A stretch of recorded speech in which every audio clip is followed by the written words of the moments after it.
Hello everyone, welcome. I'm Robert, and today I want to discuss Arkham Horror, the card game.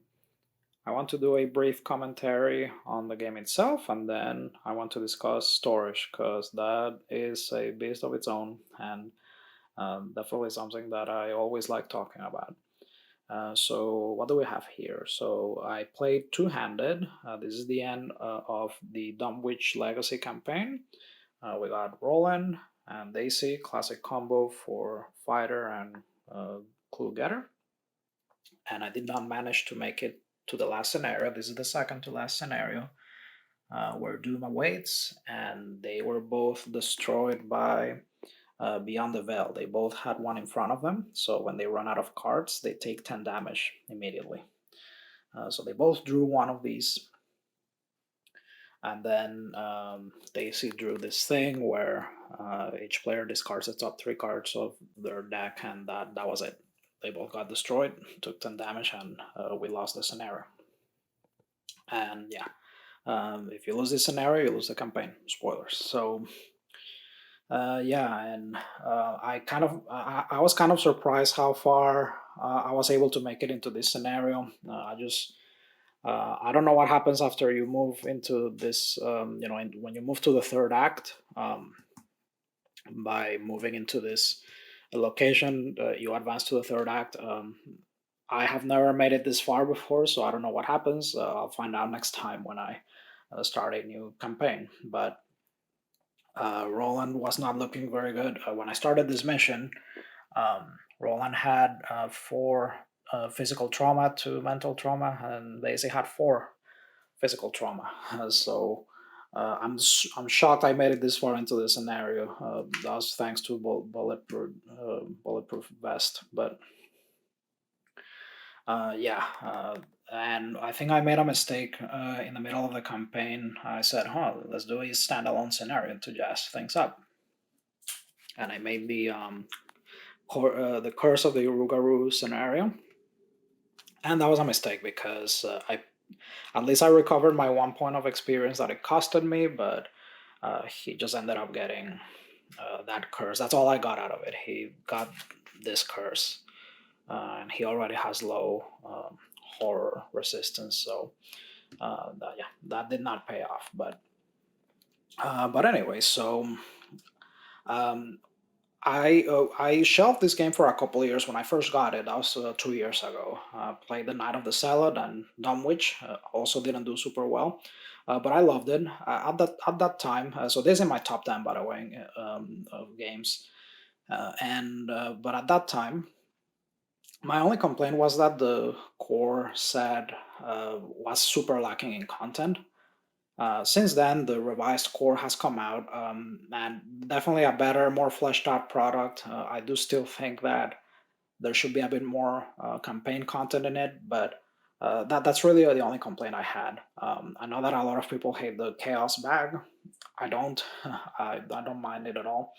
I This game at that time and still to this day, I think it's awesome. It's just a joy to play.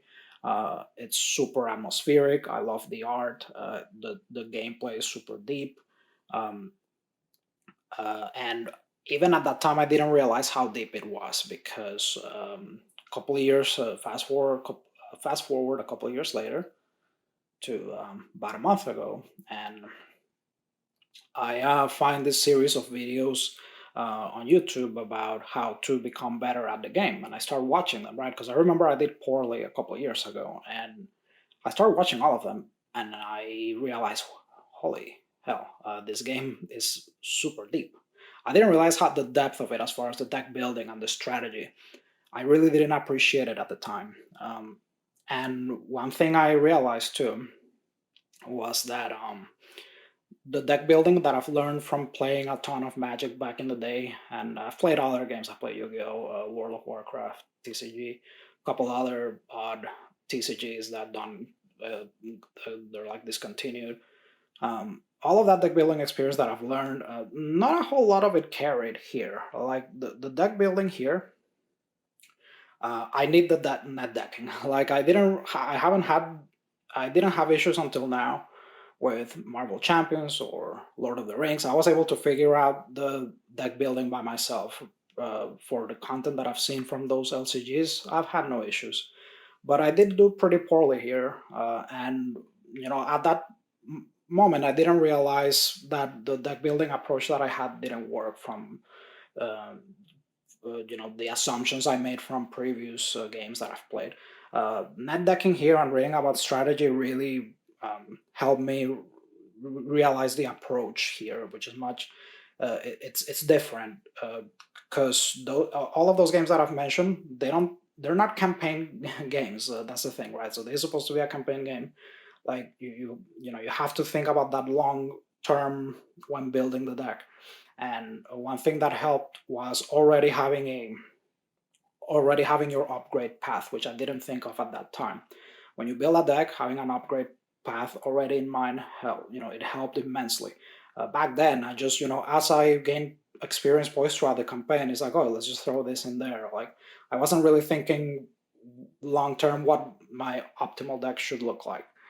So that was interesting, learning about the action efficiency here, um, learning about uh, taking a loss sometimes is okay. Like that initially it can be it can be a bit difficult wrapping your head around that. When I first played it, I did not. I was very puzzled. It's like, wait, you can lose and still continue playing. That was the first time I saw that in a board game. That I could not process that initially. It's like, wait, what? I lose and I keep playing. Okay, even though my guy or gal got killed. Yeah, that was a bit weird, like wrapping my head around that initially. But yeah, so now coming back 2 years later and having a couple of deck, which when I talk about storage, I'll show you some decks that I printed out. But yeah, net decking here and reading about strategy has helped me a lot. I did do in this campaign a whole lot better than the one other attempt that I made before this this game. Now, one thing I'll mention as far as content, I like keeping the collection relatively modest. I don't want to increase my player card pool too much because I'm still kind of getting the hang of the deck building here and the archetypes. Playing two-handed already, definitely the better way to play in my opinion. I wish I could play one investigator, but I don't mind dividing the roles. Uh, I see some people that enjoy the playing with one character. I tried that when I first got it a couple of years ago, but I could not get over the fact that I only had one body to explore. Like I know that technically you could play one player, but moving around the map with just one character is extremely hindering to me. So I have to play two-handed. I can't. Um, I can't see myself playing with just one character again. But yeah, as far as the content, I only have Dunwich and Edge of the Earth, and for now I'll keep it like that. I don't want to complicate this as far as the player card pool. I don't want to add too much more to that because I also want to explore a bit on my own rather than that decking at some point. Uh, but when I have all of, it's a bit difficult to realize the ripple effect of picking certain cards for your deck initially, and because you pick your cards at the beginning and well you're stuck with them throughout the campaign. So it's not the same. It's not the same as you play a game of Magic. I'll play one game, see how it goes, and then I'll change it immediately after. Doesn't work like that here. So like that kind of experimentation, unless you want to start a campaign over and over. So a bit strange getting used to that, but all right, yeah. So I don't want to complicate too much the deck, the player card pool, and I like that the Dunwich mechanics are simple. I don't care too much about the story, to be honest. I'm not much of a story guy. Although it is very cool. Like I have stopped to read the flavor text and all of that. Well done. I enjoy it. It's nothing riveting, but it's just very atmospheric. Like the writing's nothing riveting, but it's just atmospheric. I really love how the card art, like the art in this game is insane. By the way, I love the art and the time period of it.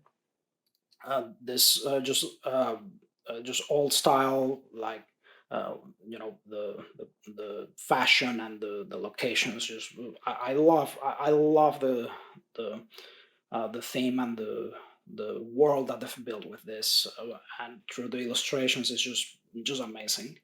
This game just really, in my opinion, like it really, all the accolades it has. Like I've mentioned this before when talking about my top 10. The reputation for the game is warranted, in my opinion. I love it. So I do like keeping the mechanics simple for now. Maybe one day when I start beating the campaign in the hardest difficulty, no problem. It's like, okay, maybe I need to graduate and start adding campaigns with more complicated things. Not played the Edge of the Earth campaign yet. I just thought that set looked cool and bought it. So pretty much the only reason I have it. But yeah, so as far as my commentary on gameplay, that is it. Now I want to talk about some of these components that I use for the game, how I store it, because that's another thing that I want to share. All right, so before I get to the storage part, I want to discuss how a couple extra tidbits here that I add to enhance my gameplay experience. So, one thing that I do with every game where it's action based, I always like using these tokens to keep track of my actions. Okay, so when it's my turn, when it's the investigator's turn, I can use this pebble to check whose turn it is. All right, so I can move it up to Daisy or to Roland in this case. I can check whose turn it is, and then I can use this to keep track of how many actions I've played. And you have the round sequence here. All right, so I use an action, action, action. Okay, so when their actions are over, I flip this little thing here, and now I know whose turn is over. All right. This really helps me. It reduces the mental load of me keeping track of what actions and how many actions I've taken. So it's great. I didn't really use this all that much, but this is for keeping track of what part of the phase I'm in. All right, but I really I added this because I thought it would be helpful, but it was helpful when coming back after a couple of years to make sure I was doing the turn structure right. But after a while, I stopped using it. But this can come in handy too if you're learning at the beginning. All right, so then now you might be asking, what's up with the box here? So the box is because I all of the campaign scenario content is opaque sleeved. You'll see why in a second. But this is one of my favorite illustrations from the entire Arkham Horror card game stuff. I really like this card back. I think that the table, I would be doing a disservice to the table if this isn't next to all the locations and the encounter cards. So I just took an because I bought two of the original core sets back in the day. I have extra encounter cards, so I just cut one out and glued it, and I removed the top of this. So there's a Japanese sized small Ultimate Guard deck box. So I just glued this in here and I just put the encounter deck in there. All right. But another little upgrade I made is the burger tokens. You're probably familiar with them already. These are awesome, 100% worth the money. They didn't have um,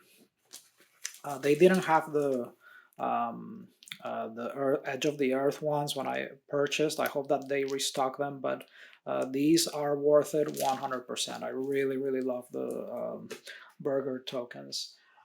And I laminated the campaign sheet so that I can keep track of my missions, and whatever the campaign needs me to write down, it's all in here. All right, and just using a dry erase. So all right, so I also just keep track of resources with these copper dice. All right, which by the way, for zero resources, I just covered that with a black sticker for when there's zero resources. All right, so That as far as that is it. Now I wanna, as far as those little extra components that I add, but now I wanna discuss. Now I wanna discuss how I store this. All right.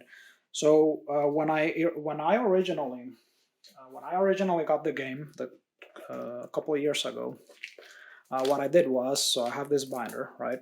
Oh, I forgot to mention, I don't use the investigator cards because I don't like how the investigator cards cover almost the entire location card. I don't have one with me because I stored them away. But like the investigator cards cover like almost the entire freaking location. Like I didn't like that. I thought that was fiddly. So I have these colored cubes for each investigator based on their alignment.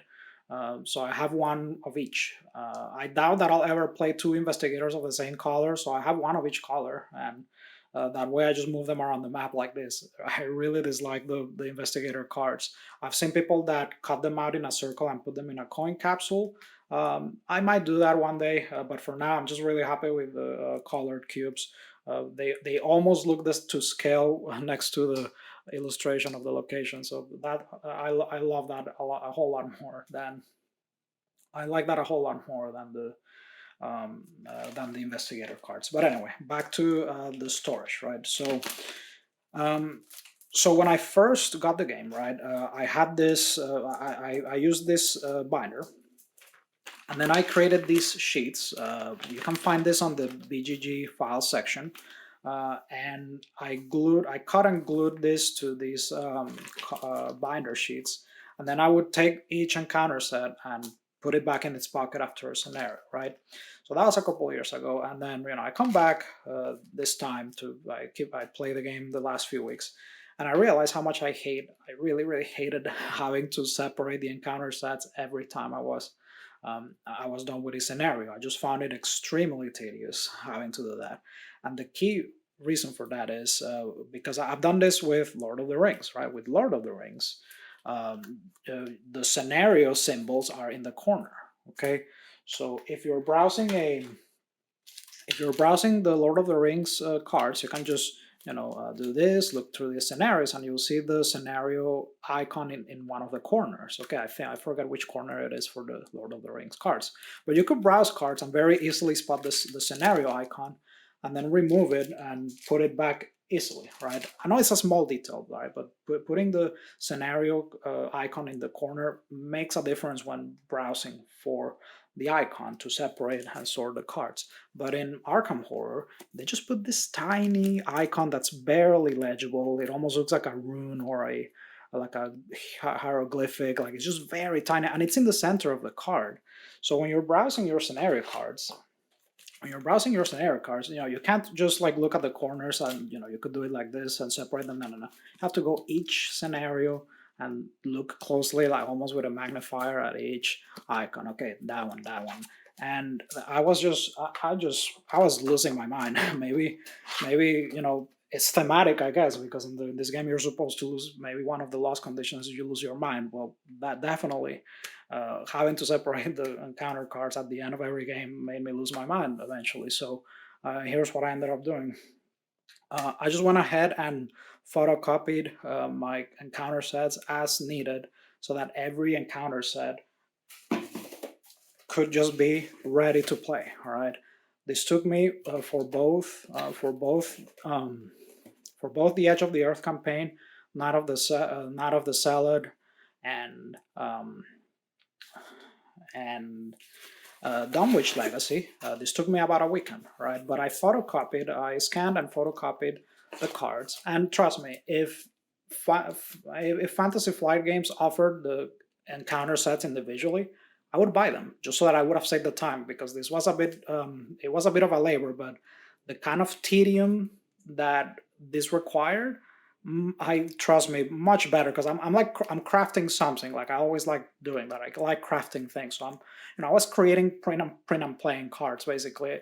That kind of tedium I enjoy a whole lot more than separating the godforsaken sets. That was driving me nuts. And again, I was just repeating. So basically, well, obviously the first set it uses encounter sets, right? Like I didn't need to photocopy for the first set, but as you go later into the campaign, I need to start photocopying cards more and more. So let's grab this set, for example, right? So yeah, I just photocopied cards as needed, so that sets are just ready to go. When I'm done with a campaign mission, just put it back. That's it. I don't have to separate anything. Just move on to the next one. Now, of course, like I'm sure that I must not be the first person who's done this. I haven't looked up, or I didn't find this anywhere or ran into it. It's just something I thought of. I'm sure someone else has done it. I can't be the only one who got sick of having to separate the sets all the time.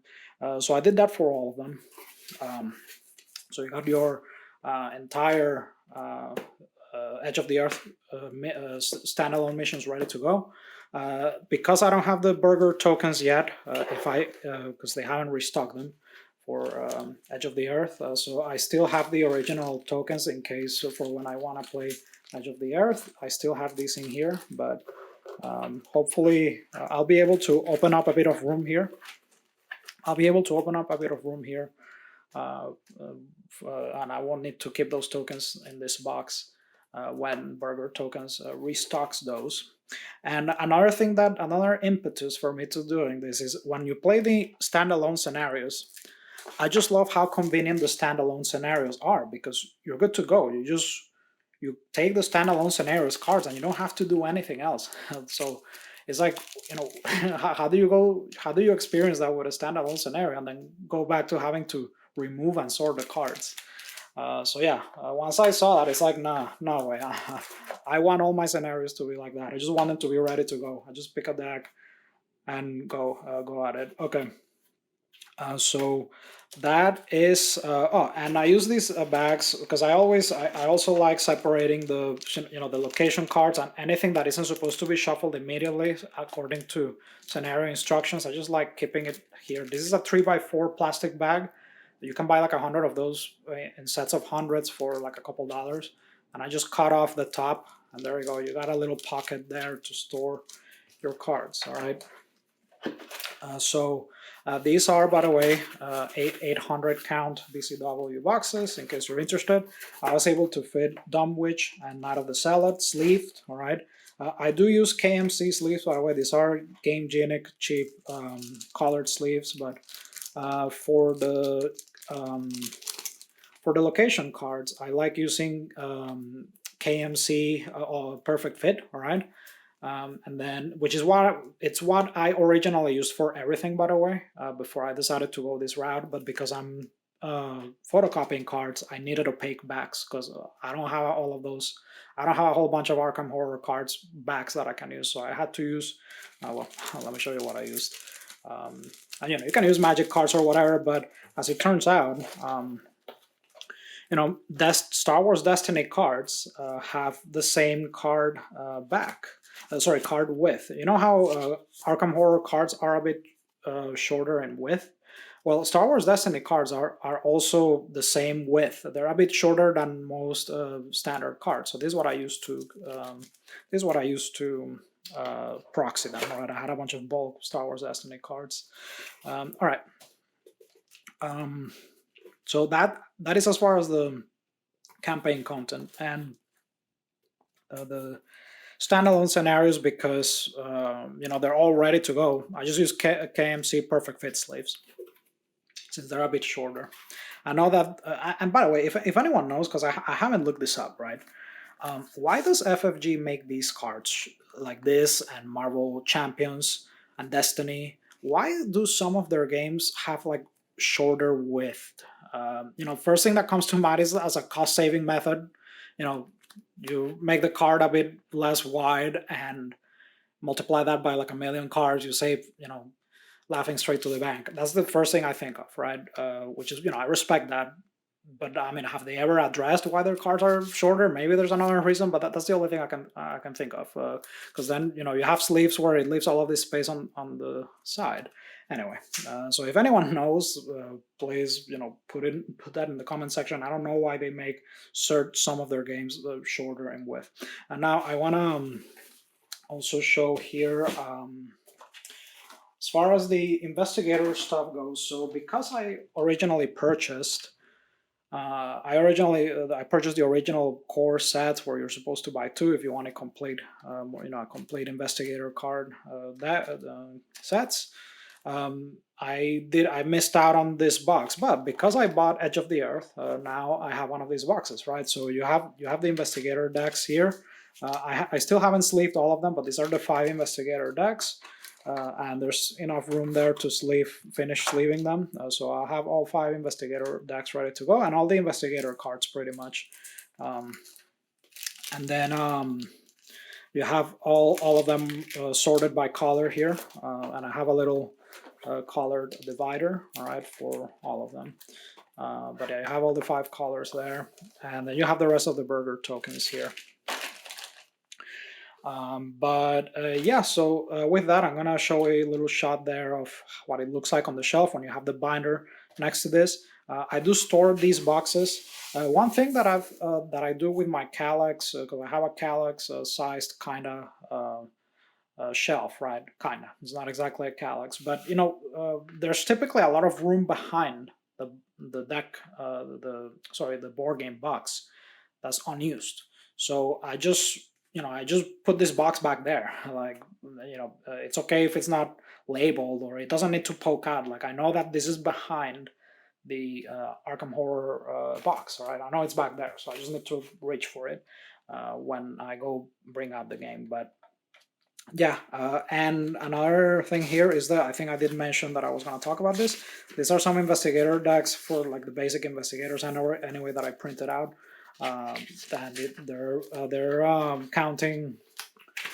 I forget the name of the guy. I'll leave a link to these decks. They're really good, recommended by a lot of people for the original base game investigators, and it takes into consideration the Dunwich Legacy. If you have that set, you can include this. All right, when the guy made the decks, he factored in if you have that pool of cards. So really cool. This is how I build those decks.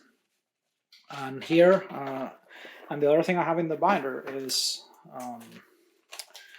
you have your plastic sheets for each of the scenarios. Okay, and then you have here the Edge of the Earth. All right, for when I do eventually get to play that.